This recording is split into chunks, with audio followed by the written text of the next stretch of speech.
Perkenalkan, nama saya Nailatul Inayah, absen 22. Nama saya Selvi Oktaviana Tarigan, absen 32.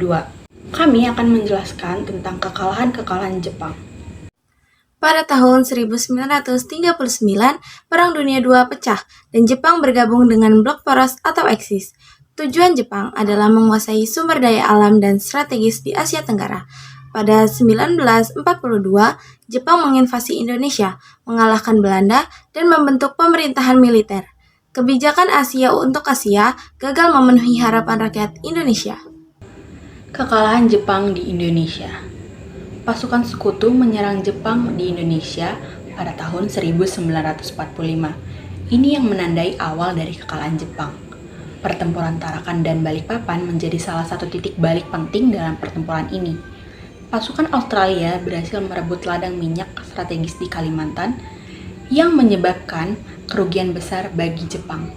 Selain itu, pertempuran Morotai yang berlangsung dari September 1944 hingga Mei 1945 juga memperlemah kekuatan Jepang. Kekalahan ini tidak hanya berdampak pada kekuatan militer Jepang, tetapi juga memperburuk kondisi ekonomi mereka. Amerika Serikat menghancurkan armada Jepang dalam pertempuran Midway pada tahun 1942 dan menguasai Guadalcanal tahun 1942 sampai 1943 serta Saipan pada tahun 1944. Blokade laut pada tahun 1942 sampai 1945 menghambat suplai dan komunikasi. Kekalahan di Iwo Jima dan Okinawa tahun 1945 memperlemah pertahanan Jepang. Jepang semakin terisolasi dan kehabisan sumber daya. Kekalahan-kekalahan ini memperburuk kondisi ekonomi dan militer Jepang. Penyerahan dan dampak. Pada tanggal 15 Agustus 1945, Jepang menyerah tanpa syarat. Setelah bom atom dijatuhkan di Hiroshima dan Nagasaki, penyerahan ini membawa dampak besar bagi Indonesia yang memproklamasikan kemerdekaannya pada tanggal 17 Agustus 1945. Kekalahan Jepang juga membawa beberapa perubahan besar bagi Jepang sendiri, termasuk yang pertama, pembentukan konstitusi Jepang yang baru dan lebih demokratis.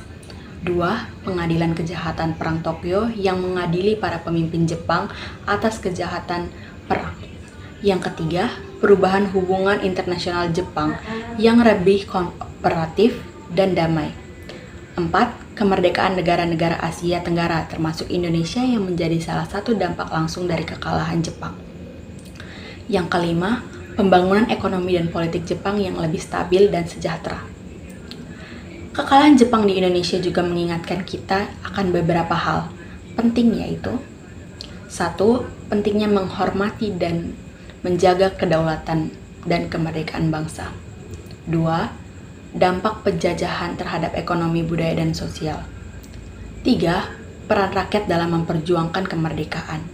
4. Pentingnya mempertahankan kemerdekaan dan kedaulatan. Kekalahan Jepang dalam Perang Dunia II, khususnya di Indonesia, memberikan pelajaran yang berharga. Yang pertama, pentingnya perdamaian dan kerjasama internasional.